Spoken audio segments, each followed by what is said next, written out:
Hi అందరికీ, welcome back to our channel. ఇవాళ ఇంట్లోనే ఈజీగా పన్నీర్ బిర్యానీ ఎలా చేయాలో చూపిస్తున్నాను. ఫస్ట్ ఒక బౌల్లో 600 గ్రామ్స్ ఆఫ్ పన్నీర్ క్యూబ్స్ తీసుకొని అందులోనే 1.5 teaspoon salt, 2 teaspoons అల్లం వెల్లుల్లిపాయ పేస్ట్, 1/2 టీ స్పూన్ పసుపు, 3 టేబుల్ స్పూన్స్ ఆఫ్ కారం, 1/2 teaspoon garam masala. Garam masala recipe నేను కమింగ్ వీడియోస్లో చెప్తాను. అలాగే కాస్తంత కొత్తిమీర, పుదీనా, గుప్పెడు ఫ్రైడ్ ఆనియన్స్, ఇంకా 1 కప్ పెరుగు, 1/2 కప్ కాచి చల్లార్చిన ఆయిల్. అన్ని ఇంగ్రీడియంట్స్ వేసిన తర్వాత పన్నీర్ ముక్కలు విరగకుండా మంచిగా మ్యారినేట్ చేసుకోవాలి. మ్యారినేట్ చేసుకొని పక్కకు పెట్టుకోవాలి ఒక 1-2 అవర్స్. ఇంకో గిన్నెలో వాటర్, సాల్ట్, కాస్తంత అల్లం వెల్లుల్లిపాయ పేస్ట్, కొంచెం గరం మసాలా, కొత్తిమీర, కొంచెం పుదీనా వేసుకొని మంచిగా కలుపుకోవాలి. అన్ని ఇంగ్రీడియంట్స్ కలిపిన తర్వాత ఒక ప్లేట్ పెట్టేసి 5 to 10 మినిట్స్ బాయిల్ అయ్యే వరకు వెయిట్ చేయాలి.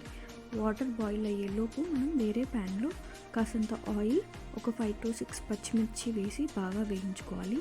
ఆ తర్వాత మ్యారినేట్ చేసిన పన్నీర్ మిక్స్చర్ని అందులో వేసి స్లోగా కలుపుకోవాలి.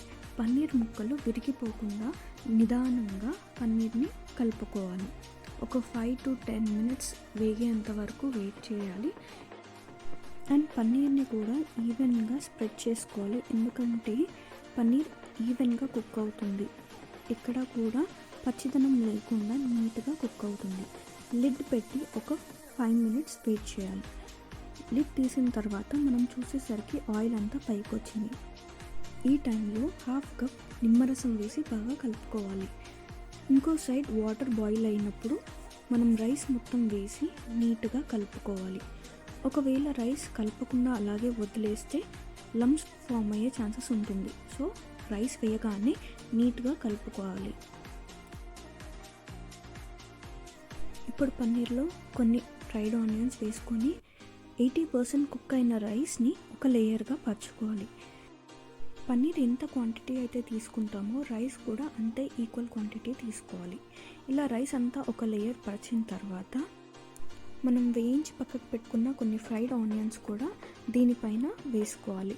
సో దట్ మధ్య మధ్యలో టేస్ట్ చాలా బాగుంటుంది. ఇలా ఫ్రైడ్ ఆనియన్స్ కొన్ని వేసిన తర్వాత మిగతా రైస్ కూడా ఇంకొక సెకండ్ లేయర్ వేసేసుకోవాలి. నీట్గా ఇలా రైస్ని వేసేసుకున్న తర్వాత మీద నుంచి కొంచెం కొత్తిమీర, పుదీనా అండ్ ఇంకొన్ని ఫ్రైడ్ ఆనియన్స్ వేసుకొని ఒక టేబుల్ స్పూన్ ఆఫ్ నెయ్యిని కూడా వేసుకోవాలి. బిర్యానీలో నెయ్యి వేస్తే చాలా ఫ్లేవర్ వస్తుంది అండ్ స్మెల్ కూడా చాలా బాగుంటుంది. ఇలా లిడ్ పెట్టుకొని ఒక 15 to 20 మినిట్స్ లో ఫ్లేమ్లో మనం దమ్ చేసుకోవాలి. స్టవ్ ఆఫ్ చేసిన తర్వాత 20 మినిట్స్ వరకు బిర్యానీని కదపకుండా అలానే వదిలేయాలి. ఆ తర్వాత వేడి వేడి పన్నీర్ బిర్యానీని సర్వ్ చేసుకుంటే చాలా చాలా టేస్టీగా ఉంటుంది. మీరు ఈ బిర్యానీని పెరుగు రైతాతో కానీ సాలంతో కానీ రెండిటితో కూడా పేర్ చేసుకొని తినొచ్చు. చాలా టేస్టీగా ఉంటుంది. మీరు కూడా ఈ పన్నీర్ బిర్యానీ ఇంట్లో చేసి ఎలా వచ్చిందో కామెంట్ బాక్స్లో చెప్పండి. అండ్ మీకు నా పన్నీర్ బిర్యానీ నచ్చినట్లయితే లైక్ చేయండి, షేర్ చేయండి అండ్ నా ఛానల్ని సబ్స్క్రైబ్ చేసుకోండి.